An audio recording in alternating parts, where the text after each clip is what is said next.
Ladies and gentlemen, welcome to the Milestones podcast. I am your host, Jared LeMay, and joining me, co-hosting and back from the conference because that was one wild ride, Thomas Barakat. How's it going, Thomas?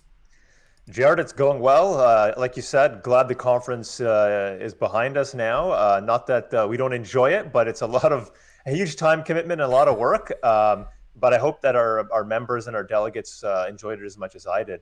Yeah. I've actually gone back, and that's the beauty of, I guess, the pandemic life is since everything was virtual, I was able to go back and actually watch some of the presentations, and they were pretty good presentations. And when you're working the conference, you don't get to appreciate it as much as someone attending. So I hope that the delegates appreciated it as much as I did when I went back and watched them after. And I mean, if you want to go back and watch it, if you paid for the conference, you can always go back to the site, put your information in, and those recordings are going to be up for, what are we at now? Probably another 30, 40 days.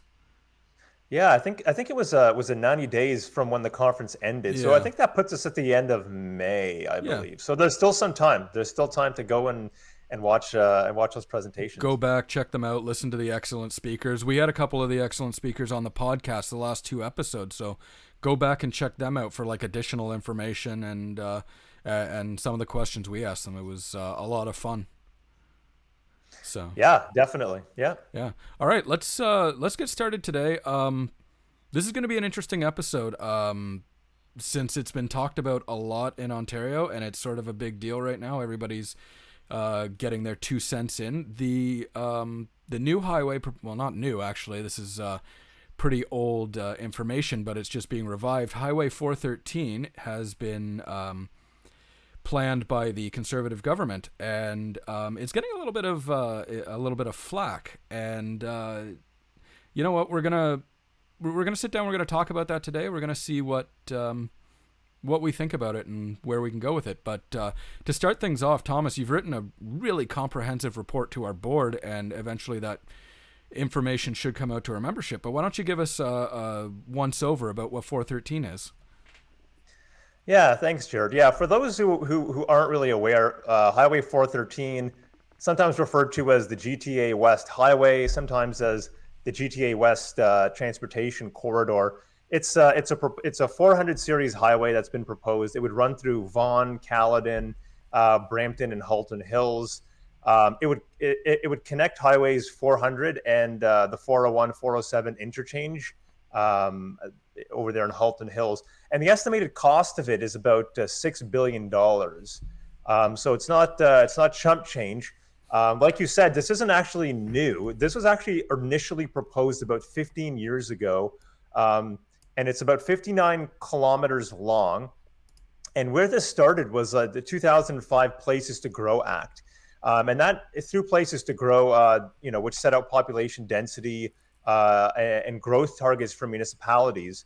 And essentially what it intended to do was to move from kind of this constant, paving over rural and environmental areas, or environmentally, cleaner areas. I'll call them that. That's not what people would call them.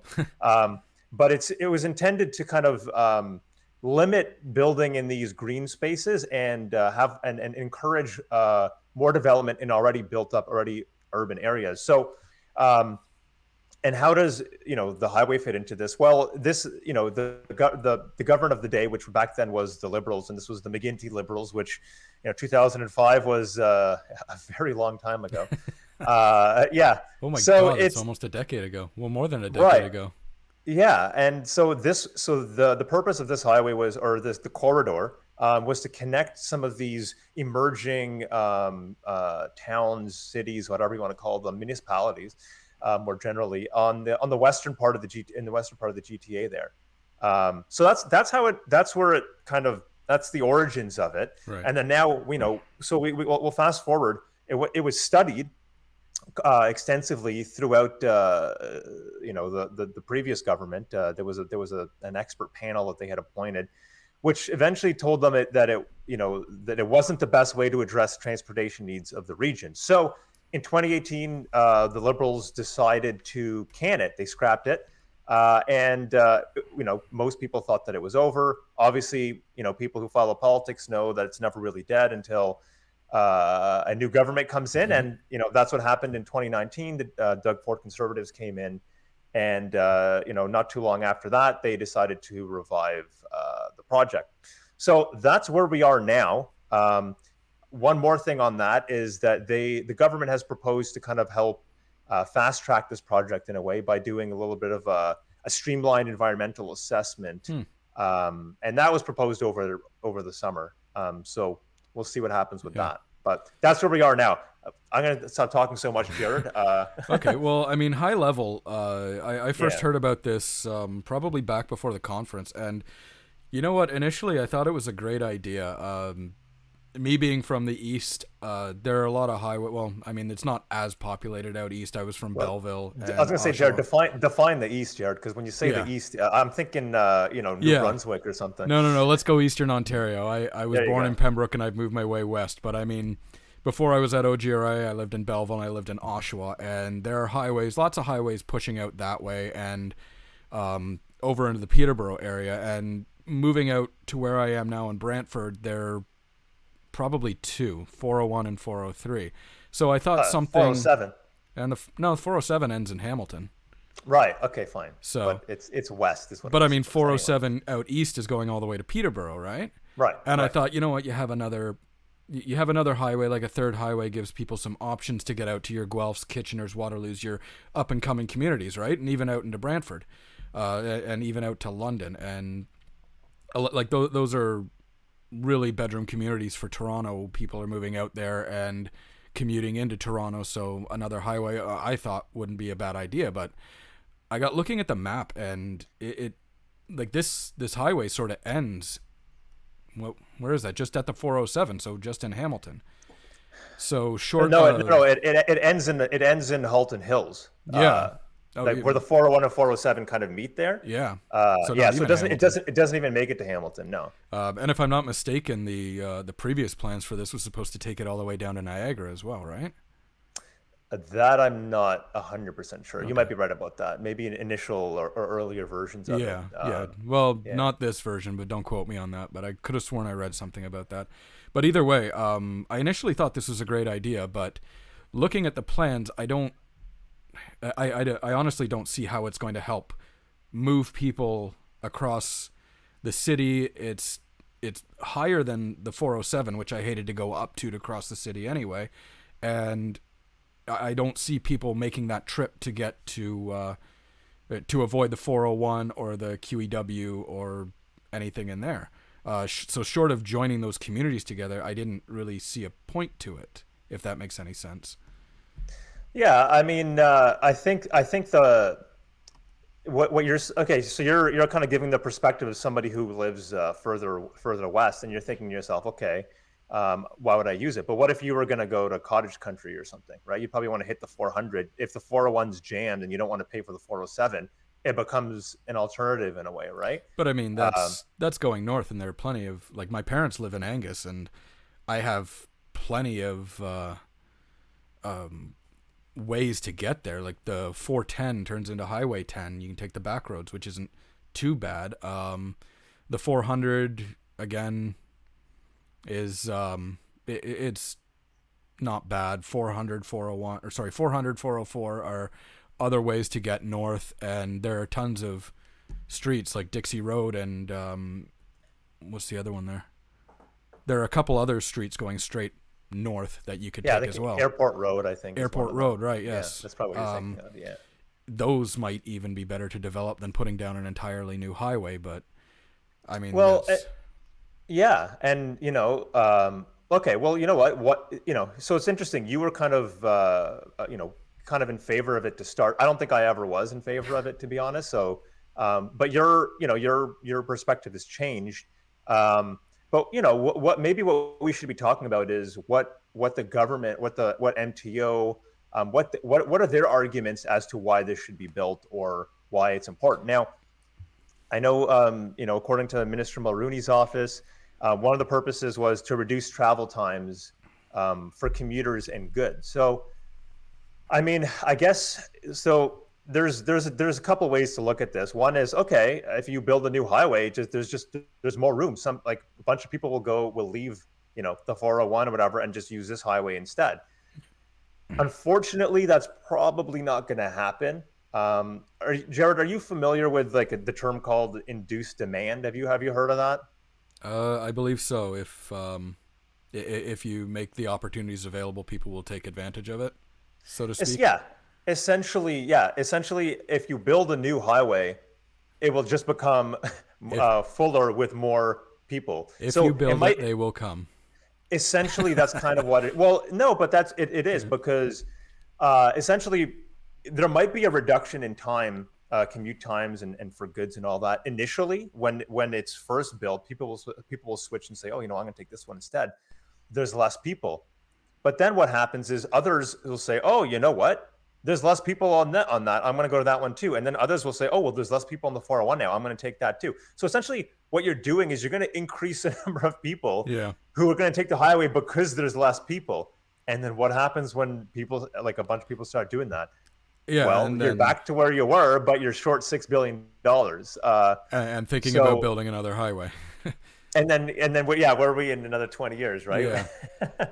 So, So that's, yeah, I mean, but so based on, like, that argument specifically, I would say that's not the greatest reason to do it. I no. would also suggest that there's way better alternatives if you want to reduce congestion and increase the flow of goods and commuters. And it's something that no politician wants to touch here. I don't blame them. I'm just going Yeah. to say I don't blame them. Road pricing, congestion pricing, that is the most concrete way to do it. Yeah. But funny enough, and Jared, I don't know how many times have you driven on Highway 407? I don't like paying for it. I'll take the extra 5-10 minutes to go to where I need to go.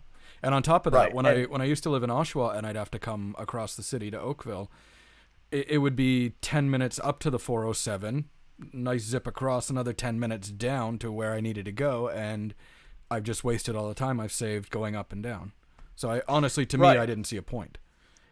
Well, yeah, and the reason why I asked essentially is that, I mean, I don't really use it too much, to be honest. But the few times that I have, I just think to myself, wow, this thing is empty. Yeah. It's and you know why? Because it's priced in a way that it only people who can look. There's an affordability issue for sure, but it's also priced in a way to keep that level, right? Yeah. So that if anybody wants to pay, they're on it and they're passing right through. Now, here's the issue. Right now, you have the 407, and it's kind of, it's up there on the northwestern part of the GTA, or kind of cuts through that. But it's underutilized, and that's the issue. So, I mean, if you want to better utilize the existing assets, what the government or policymakers could do, one thing is that they could actually perhaps subsidize some of these trucks that are on the 401 and get them onto the 407. Now, look, nobody likes that the fees of the 407 don't go back to the public coffers. It's a Yeah. privately held company, which a lot of people are, myself included, don't really enjoy, and it's another reason to not. I don't really enjoy taking it, but good. The 407, they have the business model that works for them, and Yeah. there's nothing wrong with that. However, building an entirely new highway to reduce congestion is it's entirely the opposite Well, of what will happen. and that's a good point too. I mean, you've got a perfectly good highway that you said was underutilized, and they're building another one too. I mean, yeah. You know what? As a commuter myself, coming from Oshawa across the city, you noticed a ton of transports, big trucks on the 401, and I mean, they don't go as fast. They take up more room, and it's a little bit difficult to get around them. So that's actually a good point. You know what? You subsidize them to take the 407, and you leave the 401 for cars, and yeah, you definitely increase traffic flow. That's good point. Yeah, and that's just, like I said, that's just one of many tools. Again, I'm going to go back to this, and I understand completely why no government has touched it. But if you're really serious about reducing congestion, you got to start road pricing, dynamic road pricing on all the highways, and that way, it's less money to use it when it's, or even free when it's off peak hours. And then during peak hours, people will say, you know what, maybe I should take maybe I should take the train, maybe I should hop on a bus. So Now that's not possible for every trip. yeah. I recognize that, and so there has to be options available, which is probably why I wouldn't propose that right away. But I would say you have to have those options ready if you're going to do something So like you're that. thinking like the way the electricity model goes, where you've got on peak, off peak, and so on and so forth. I mean, that's one way of looking at it. Yeah. Yeah. And the same, and to be honest, perhaps the same should be done with public transportation as well. If you're trying to spread out everybody using it, or when everyone's using it, I mean, maybe that's not so much of an issue now in these pandemic times. We'll see what happens after. But I know before all this all started, there was some proposals by some people who are suggesting that, hey, in off-peak hours, maybe you should reduce the cost of it, and then perhaps people who were already paying X amount of money to take it during rush hour will say, hey, I should go down a little bit earlier, a little bit later, and take advantage of it being costing less. I mean, to spread out, the rush of people all at once. Now, it's not always possible, and I understand that at work and whatnot, but just something to think about, food I for thought. I understand your point with the off peak on peak model, but and I know this is going to be the argument. People are going to lose their collective minds with another tax like that, and especially since we're already paying taxes on roads and things like that. Well, I wouldn't call it a tax, Jared. Well, I mean, what do you? I'd call it a user fee. Yeah, well, it's the same thing. I mean, you're buying your plates, right? That goes towards the roads and other things like that. So I Yes, mean, but the true cost of driving is not reflected in any sort of taxes that we already pay. Uh, it's not, it doesn't take into account the pollution that goes into the air. It doesn't really cover the maintenance of the highways and the roads. It's the space that the actual yeah. car takes up. None of that's covered. But I Um, mean, we're definitely working towards the pollution issue. I can see that with electric cars being really prominent, and I wish the rebates would come back to push that a little bit more. But the car companies are coming out with more and more electric cars, and the technology's definitely improving. But yeah, for and me, this but the infrastructure for those, where's that going to come from? for what For charging stations, for to make our transportation system more EV friendly type thing. I yeah. mean, that's got to come from somewhere too. And I'll say this: switching from internal combustion engines to electric vehicles, that's not going to reduce traffic. It's going to, No, okay, it's going to help maybe the emissions, which is a good thing, which is a great thing. yeah. But if rush hour is going to be rush hour, whether it's an electric vehicle or internal combustion engine, I guess to kind of direct the conversation back to this highway, it's okay. Well, how do we, does this highway address that topic, and or they address that issue? I really don't think it does. At this point, I don't think it does either with the other options. And I mean, like a user fee or a tax may sound good. It brings in money, but I see a lot more negatives to it as well, being who it would affect, and like it's going to affect lower income people more than the Yeah, higher income people, and like people commuting for jobs in Toronto. They've got to do that. I think there are much better ways to reduce traffic flow. One of the big ones, and something I've always said, is like a better rail system, something a little bit further out and quicker.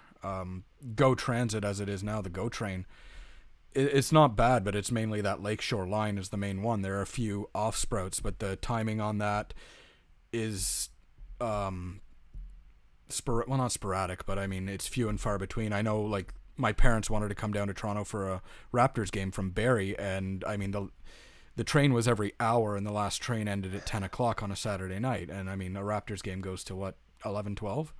Or I mean, by the time you get to the train, right?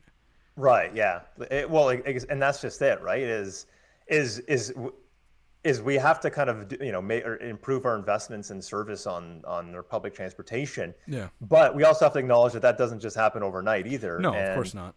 but like you said, Jared, like I mean, for the Lakeshore Westland, I mean, where I live here in Oakville, I purposely picked this location to move, not just because of where the OGRI office is, but I wanted to have that connectivity. I can walk to the GO station here, and that was a huge selling point for me, going in and out of the city and connecting to other places. And I said to myself, I don't want to be in a car. I want to have, I want, no, sorry, I want to have options. I don't just want Yeah. to be, married to my automobile. And so, yeah, of course, that's something that I think there should be some more investments in. But that also leads to the other topic, and I think which is a big part of this highway is you're talking about building rail. Well, what happens if you build highways to these types of places like Caledon, Halton Hill? I mean, Halton Hills has a GO station in Georgetown, but if you build a highway rather than something like rail, for example, well, what kind of communities pop up in those type of places, right? The way I look at it is, or the way I see it, is a very 20th century model of development where you build a massive highway through farm fields, and then a bunch of auto dependent communities start popping up. Yeah. Bunch of massive, well, in this time, massive warehouses, the Amazons, all that sort of thing. They love places like that, just off a highway, pure greenfield development. Yeah. They eat that stuff up. But again, if you build a highway and it causes, or it leads to more communities like that, we just have it's more sprawl, which means more cars driving, more cars on the highway, and then more people who don't have the option to even take public transportation. Right. And So I mean that was one of the things. Sorry to cut you off there, but no, I was reading a Toronto Star article the other day. Somebody, for all the crap this highway's been given, somebody was actually defending it, and I don't mean actually, but somebody was defending it in the sense that with the politicians wanting to grow Canada quickly, the 200,000-300,000 new immigrants to Canada a year, we're going to need a place to put them. And this highway, they argued, I'll put this in the show notes so people can read it. I mean, it's a nice little rebuttal, but I mean, some of it is strawman. But if you build this highway, you get those communities, you have a place to put people. But and I mean, this will probably bring us into sprawl more than anything. And I'm not necessarily against a sprawl, but we've got to be careful with where we put it, because we do have farmland and environmental areas to consider as well. And we can't, like, the building up versus building out is a fine line you've got to walk. yeah, and you're completely right about that, Jared. And it's interesting that you mentioned X amount of immigrants coming into the region, to the country each year. I think it's very hard to look at the topic of this highway without looking at housing. They're very much intertwined, and as you and I both know, in the GTHA, pretty much. I mean, it's interesting. Where does the GTA even end now, and where does it begin? But the whole region. Like I will say it's from like London to, like, I don't even know how far out east, Belleville. I'm hearing Belleville. I've got friends in Belleville who are saying there are people from Toronto who commute. Toronto. Which Yeah. is Yeah, so we're clearly in a housing crisis if this is what's happening. And now I'll tell you this. I mean, okay, right now it's kind of a weird look. Housing prices pre-COVID were insane. I mean, what happened with the low interest rates now? And that's probably a different trend. But I don't think we can deny that this is a supply issue. That's the real main underlying fact, is that it's a supply issue. And where do you put these people? And you mentioned it. Now, it's much easier to build greenfield development than it is, what they call brownfield, or, within redeveloping something. A lot of times when you have to redevelop something, there's remediation that needs to happen. There's more approvals that need to take place. There could be more delays, people objecting. Greenfields are kind of like, I don't want to call it low-hanging fruit, but it's a little bit easier. All that happens is, you get the proper zoning, and then you can essentially, I mean, I'm simplifying it, but essentially you can just start building without any of those other complications there. Just so I'm sure we're on the same page, greenfield's like you've just got a field out there and you start digging, whereas brownfield is like you've got, say, an old factory that you want to take to the ground, dig up, and start building again. Yeah, that's exactly Yeah. it. And and a lot of times, yeah, like if you're gonna, where I live here, there's a plaza across the street, and it got rezoned to like high density residential. And you have to, before you can do that, you have to take into account what was on the soil before. Is it clean? There's another one around the corner from here as well. They started digging and they just left this massive hole No. because it ended up costing them more than they thought in terms of cleanup. Wow. So yeah, so it's interesting to see that, and it's not like, I'm not going to deny that that's an issue. It's a huge issue, but we have to build. We have to kind of find a way. I think that's where the solution lies. Is we have to find a way to kind of help encourage this type of development and speed it up. Because if not, then yeah, there's going to be people pushing to just for sprawl because it's the easiest thing to do. It's the wrong thing to do, if you ask me, but it's the easiest thing to do. And people need to live. It's like you said, Jared. Yeah. People want a place to live, and Well, no one can afford. Shouldn't say no one. A lot of people can't afford. Imagine a $1 million starting home. I've seen townhouses here that are going for $1 million, yeah. which even a couple of years ago was like unheard of. Yeah. So Well, my house in Brantford even went up $300,000. What are we at? No, 600,000 since we bought it. But yeah, and yeah, no, and a unit in my building, like yesterday, sold for $133,000 over asking, and for a one-bedroom condo. So, wow. Um, yeah, and yeah, I mean, the way I think about it is, and this is my life motto, is everything in moderation. And when it comes to sprawl, a little bit's not bad, but, and I mean, that's coming from me. I have a family. I wanted my kids to have a backyard. I built a huge playhouse for them out back, and I like to have them run around and their friends on the street, all that cool stuff. But that's not for everybody. Everybody, I mean, like you right now, you're like you have a girlfriend, but she doesn't live with you, so you've got your own space, and an apartment building is great for that. So like we've talked about this off air. You and I talked about building up versus building out, and for somebody like you, for students, people fresh out of school, building up is exactly like the type of building you want to live in. Like it's the exact situation you want to have. The problem in Toronto right now is with these buildings building up, you're in skyscrapers and stuff. They're still $1.5 million, and somebody just out of school can't really afford that. yeah, and essentially so first of all, I would argue there aren't a lot of family-sized units being built because, and the developers, they respond to market demand, right? Yeah. And a lot of people don't see themselves in like a three-bedroom condo, and if they did, they're thinking to myself, well, if I'm gonna be dishing all this money for it, and don't forget there's also maintenance fees in Yeah. that on top of that, and I know that I live in a condo. You think to yourself, do I really want to be here, or do I want to move a little bit further out and like you said, have a place for your children, a backyard, that sort of thing. Yeah. So the options aren't great, but they're also harder to sell too. One bedroom, one plus den, those are a lot easier to move on the real estate market than a three bedroom condo. And Yeah. I don't know if it's a thing that expectations have to change. I think we've talked about this once before, Jared. And look, you and I. So I grew up in Mississauga, which is the Sprawl center of the GTA, or at least it was the poster child for sprawl. I think that they're slowly atoning for their sins. That's the way I put it. It's going to take a generation for that to change. But I grew up thinking to myself, hey, when I I'm going to grow up and I'm going to buy myself a nice house, and that's where my family is going to be. Nice Yeah. backyard, nice yard. And then you kind of grow up a little bit, and things just changed completely. Yeah. Pricing went up, and now it seems that it's a premium to have a yard and all this sort of thing. Yeah. And the question is, well, is this something that we should demand that we still have, or this is the way I kind of see it, and you can kind of rebut that, but I actually see this now, and like looking at it, more in as a whole region, and then you compare it to other places in the world. I think what we didn't notice or we didn't know as children, because things have changed a lot, and I think now, but people would still have that kind of, I don't want to say mentality, but their expectations is that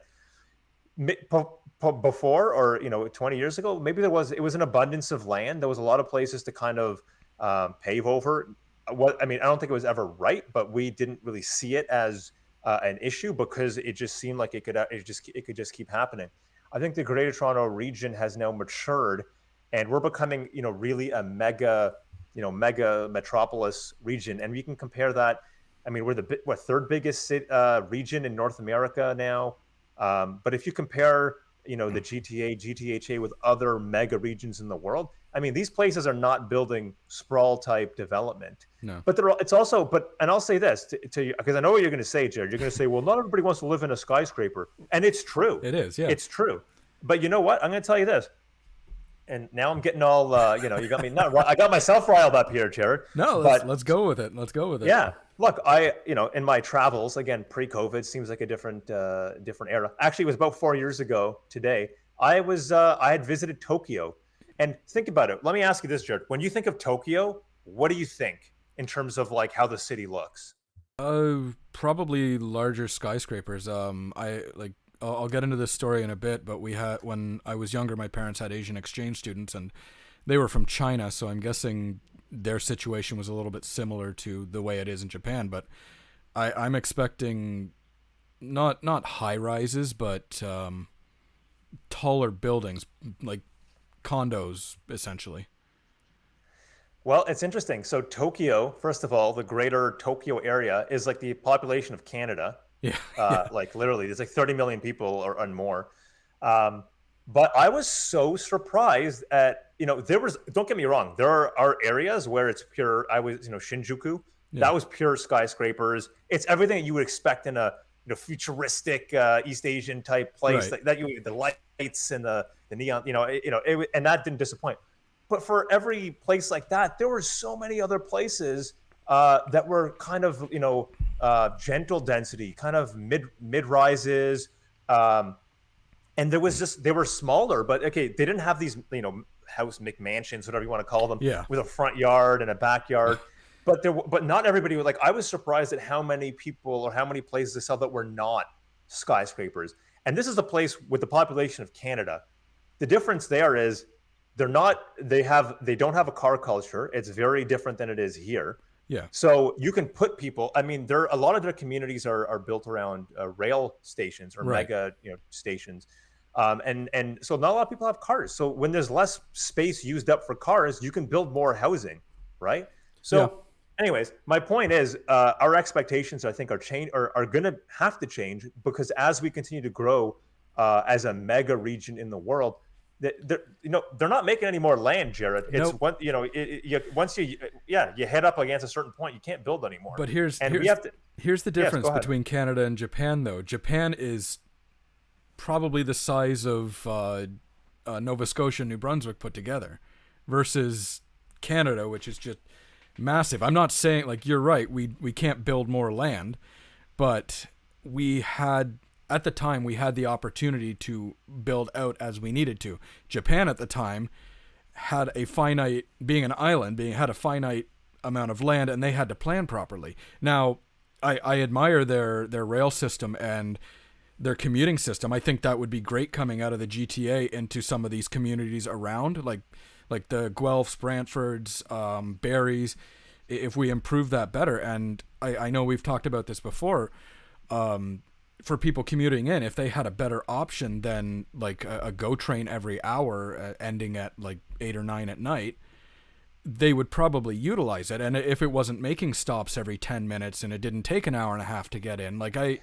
looked at my commute from Oshawa to Oakville, and I would be spending 2 hours on a train and 45 minutes on a bus to get to OGRA's office, as opposed to the hour and a half to drive home. And then I've got the freedom of driving. But the other thing I want to point out is, and I'm circling back to this other story. We had exchange students from China when I was younger. The very first one we got, Caden, he was an awesome guy. I really miss him. He got my old room, and he walks in there. He's like, how many people are staying with me? And I thought this room was kind of small myself growing up in it. And we're like, no, this is just for you. And he said to us, he's like, are you serious? Like, I have a room like this back in China, and my sister and my brother and my grandparents all live in it, and I sleep on the couch, and then my parents have their room. And with this building up, if we go full bore into it, and this is where I'm saying everything in moderation, if we go full bore into building up, it's going to be the middle and the lower classes who can't afford houses like this that are going to be shoehorned into little sardine cans. And that's what, and now you're getting me riled up. And that's what I'm worried about.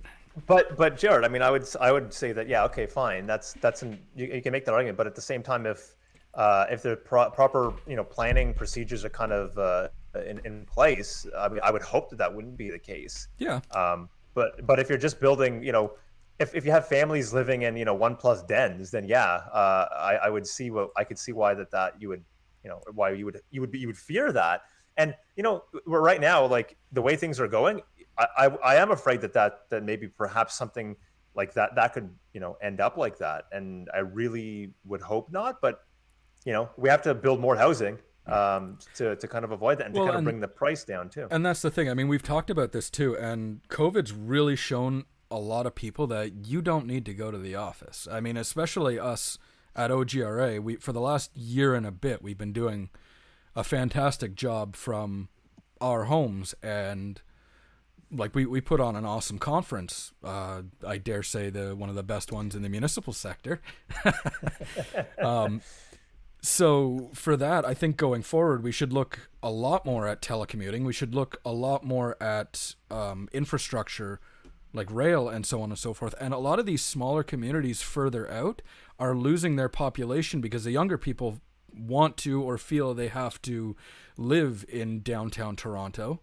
Is that still the case though, Jared? I mean, I keep hearing stories about people from the GTA going up and buying up, driving the price up in smaller communities now. So maybe who knows if that's going to stick, right? Yeah, but I mean that's the thing. Like if we had these options to work from where we live, we could fill these smaller diminishing communities with more people, and I mean, you've got existing houses there, you've got existing layouts that you could fill up without having to create a brand new highway, without jamming people into like sardine cans. And I mean, I'm not saying that's a bad thing, but it's not for everybody. And I honestly feel like it could with the way things are going. I could honestly see it getting out of hand, and that being a point, and then 10, 15, 20 years down the line, we're talking about why 6 people are living in a 1+ den. Yeah, you're completely right about that. In the sense, I would say that COVID has provided us with, it's an opportunity in a way, and it's forced us to reimagine how we see our lives in terms of work and how we go and come, commute, that sort of thing. I think going forward, a lot of places are going to say, or a lot of employers and employees are not going to want to be there every single day, and that's a huge opportunity in terms of, like you said, for housing and for different people to live in different places. But if you're not at the end of the day, you have to kind of create complete communities in these communities. Do you know what I mean? If they're all satellite regions for Toronto in a way, then you're always going to have that. They're going to be going and coming to the epicenter, and unfortunately, a lot of our transit is structured that way. It's not designed to get you from Oakville to Halton Hills or Oshawa to Barrie, right? You have to go through Toronto to Union Station, hop on another train, and then go to the direction that you're going to go to. Yeah, exactly. So, I mean, I'll give the provincial government and Metro like this. So again, where I am very lucky about this, where I want it to be. They're trying to build regional express rail here on the Lakeshore West Line, which is essentially like LRT surface subway type thing. So I'll be very happy once that's that's going to take a long time. Yeah. But once that's complete, hopefully that allows for people to say, hey, you know what? I'm not just using this to go downtown, but I'm using this to get from here to the store because now I don't have to get in my car anymore. So again, this kind of stuff is not going to happen overnight. This is like a really long-term thing, but you have to put those options in to get people to say, hey, I don't want to drive anymore. And then that way, tying it back to what we're supposed to be talking about here, let's build a new highway. So, well, I mean, in a way, all of this does it's all connect to that highway. And I mean, with this highway coming out, we do have to discuss sprawl. We do have to discuss our farmlands diminishing farmlands and diminishing environmentally friendly areas. So in a way, this is all part of the bigger picture. But I mean, what I'm getting from all of this is it's going to take a lot of planning, and I mean everything in moderation. There are uses for high rises, there are uses for houses, and like you want people to have the ability to do what they want and what they see fits them. And luckily in Canada we have the land and the space to make these kind of mistakes. And I shouldn't really say mistakes, but just growing, we're learning as we go. But Yeah, I would. My counterpoint to that, Jared, would be you're seeing it as like a Canada thing, whereas yeah, Canada's a massive yeah, landmass, but I'm seeing it as a regional thing. yeah, Sure, if you want to move to I don't know, Saskatchewan or Manitoba, hey, there's a lot of land there. yeah, But how many of those people want to, or like there's obviously the job markets are different, quality of life is different. I'm not saying it's worse, it's different. But a lot of people who say, "Oh, I just want a backyard," and if you yeah. say, "Well, why don't you go there to get?" Well, I don't want it. Well, why? Well, because I want to be in Toronto. Okay. Well, if everybody thinks the Yeah. same way, there's not gonna, do you know what I mean? Well, and that's the thing. So You can't have your cake and eat it too. Like there's yeah. yeah, you can't have a backyard in Toronto. It's a growing metropolis. It's like Manhattan, it's like Tokyo. You're on an island, and like what 30 million other people want to live there. You've got to give Well, something. right, but at the same time, and part of the reason there isn't, you talk about people that want to live in high rises. Well, but in Toronto, I'm not sure if you've heard of the term the yellow belt, but it's essentially a bunch of single detached homes, and the residents don't want any change in their neighborhood. They don't want any gentle density. So what happens is all the development gets pushed into certain areas, which means that these buildings have to get higher, Yeah. and they have to put more people there because that's where else are they going to go, right? So that's part of the problem in Toronto specifically. Now I'm not going to Yeah. bash Torontonians here, but And I mean that's the on offer, them. That's their yeah, decision. If they want to keep their house there, they want to do their thing, that's fine. They got in. They were, well, I wouldn't say lucky, but before Toronto started to explode as it does, I mean with the amount of population we have and coming in, yeah, but I mean eventually that's going to change. Eventually somebody's going to want to sell that house, and then you can start building up from there. But I yeah, mean, and and that's the thing. Like the outer communities, if you want to have a house with a backyard and a front yard and a swing set and picket fence, all that good stuff, then you're gonna have to move out. That's why I don't live in Oakville, because I didn't have $1.9 million to do that. yeah, and I think that's it, Jared. Is that now it seems that having that extra space it's almost like a premium, and if Yeah, you can't afford it, you have to go further out. And at some point, we have to ask, well, how far out can we go? And I think to be honest, once the pandemic has really come to an end, I think we're going to see really what happens with all that. yeah. But right now, yeah, people who are saying, you know what, I'm sick of the entire region. I'm going to go to Halifax. I'm going to go to Cape Breton. I'm going to go. You know what? You hear all these Moncton. I heard there was a real estate in Moncton is selling Well, appreciating pretty quick. And I'm I pretty thought to sure the myself, province put out something like yeah, they did yeah, to encourage to people to attract go there. people. But I mean, and Yeah, that's the other thing. Like you're taking this. I mean, that's a good thing, and that's what I'm talking about, spreading out into other communities, and why I'm talking about Canada as a whole, is because we do have all this space, and if we put a little more, not I guess infrastructure too, because our rural internet is terrible in Canada, but if we put a little bit more into that, people can move out to these communities, to New Brunswick, to Alberta, and do their job in Toronto, and they don't need to come into the office. yeah, and who knows? But perhaps that's what the future is going to look like in the post kind of COVID Yeah. world. I think different employers will expect different things. But yeah, I mean, I think the way forward is I don't think we're not going to go back to how we were before. So, and I think our communities and our commuting patterns and all this kind of stuff will reflect that. Um, but I just want to make one more point because I feel like we're slightly deviating here. But we're talking about sprawl. We're talking about development.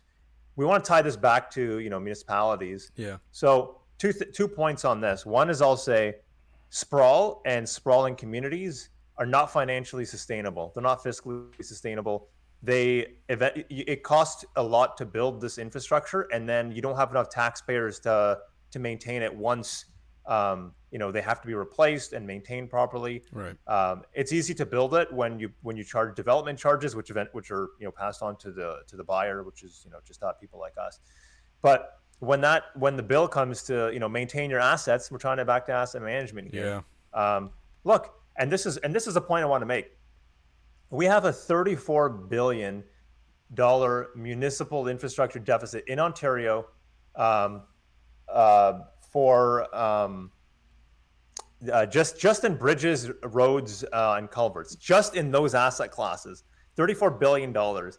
And I'm not saying it's because the entire province is sprawl, because it's not. Yeah. But my point is, municipalities are having issues, being able to, pay for their infrastructure, and that's partly because of the way the municipal fiscal regime is set up, where they're heavily reliant upon property taxes. Yeah. But let's be honest, it's also partly because of our development patterns, and we should not be building more communities that cannot sustain themselves, and sprawling communities do that.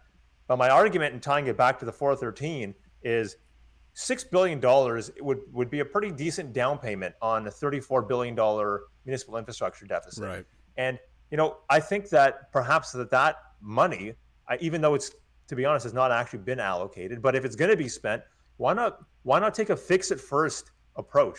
The province argues that building this highway, for example, is going to help put people back to work.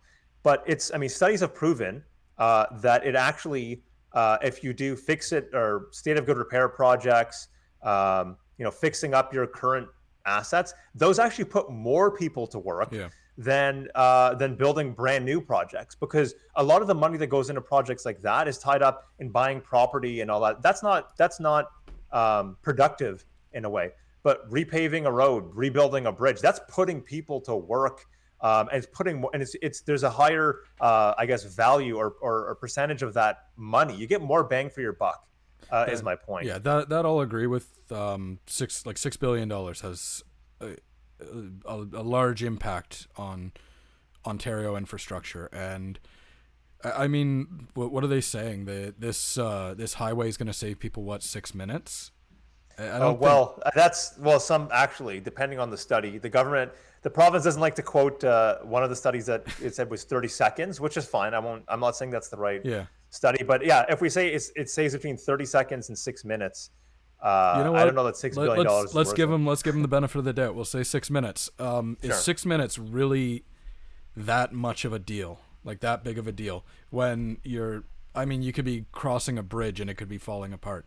And I mean, you brought up the point about municipal financing, and we talked to Joe Tierney about this last summer, and he was talking about in the States how their municipalities generate revenue. And this all ties back to that $34 billion. Is maybe we do need another way to allow municipalities to generate revenue to help cover these asset costs, especially like with asset management. If we're asking them to watch it, I mean, asset management itself, keeping an eye on your assets and repairing them when they need to be repaired, is probably a good thing anyway, and might knock it down, but I don't think it's going to take $34 billion down. Yeah. Exactly, Jared.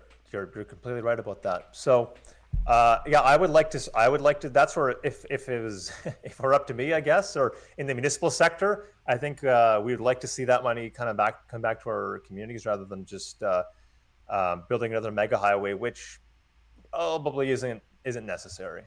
No. And I mean, the communities around there, for the most part, short of, I haven't heard Caledon's final thoughts on this, but most of the communities around there are pulling out their support, and a lot of them find it not an effective use of the money. So that's right. A lot of these communities had originally endorsed it, and then now they switched. I think Mississauga, it doesn't run through Mississauga, but Mississauga, put out a statement that they were against it, or their council voted on it.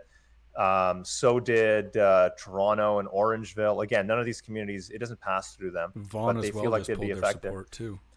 Yeah, so Peel Region, Vaughan, Halton Hills, and Halton Region have all voted against it. Yeah.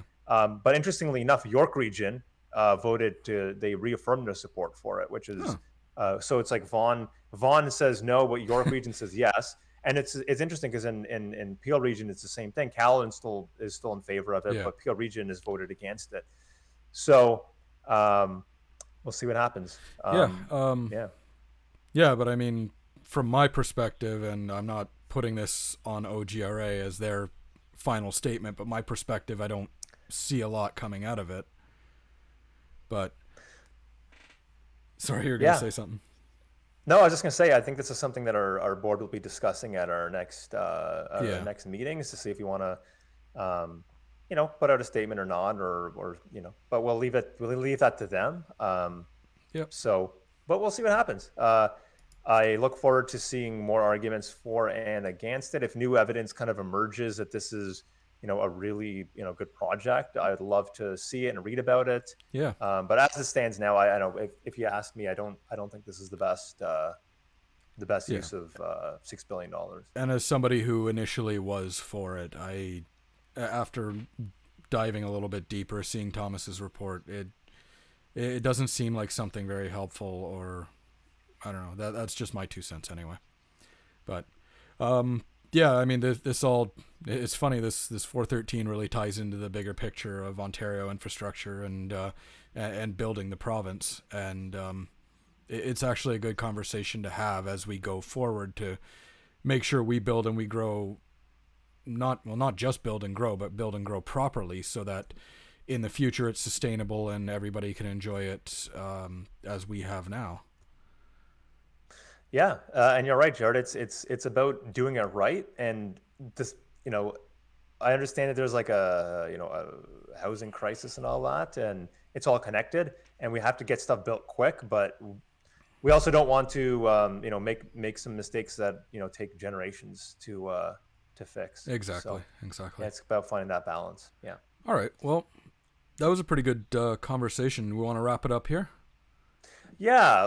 Let's just. Yeah. I mean, I think we've kind of touched on all the topics that we had talked about, which is congestion, development, sprawl, the environment. So and then just kind of tying it back to how this affects the municipal sector, which is what we always talk about here, Jared. Yeah. So and before we go, I'll drop the municipal deficit. Dr. James Smith from OGRA drew up. I'll drop that in the comment or the show notes. Check those out. He did a lot of work on it. It's really comprehensive, and it's something to definitely take into account. Any final words before we sign off, Thomas? No, Jared. I think that's it. That's it for me. Terrific. All right. I guess if you registered for the conference, check out some of the speakers. You still have time to log on to that. Check out OGRA's courses. Go to ogra.org. Look at the education section. We got a lot of great courses. Guelph Road School's coming up. It's still online with all of the lockdowns and everything. So you can take comfort doing it from home or doing it from your office if you happen to be there as an essential worker. So take a look at that. There's still a lot of great courses and a lot of great teachers. Check us out on the socials, Twitter, Facebook, LinkedIn. Drop us a line at podcast@ogra.org. And this looks like it's going to be the first episode we put on YouTube. So go check that out. Give us a thumbs up. Drop a comment. Let us know what you think. And until next time, everybody, take it easy.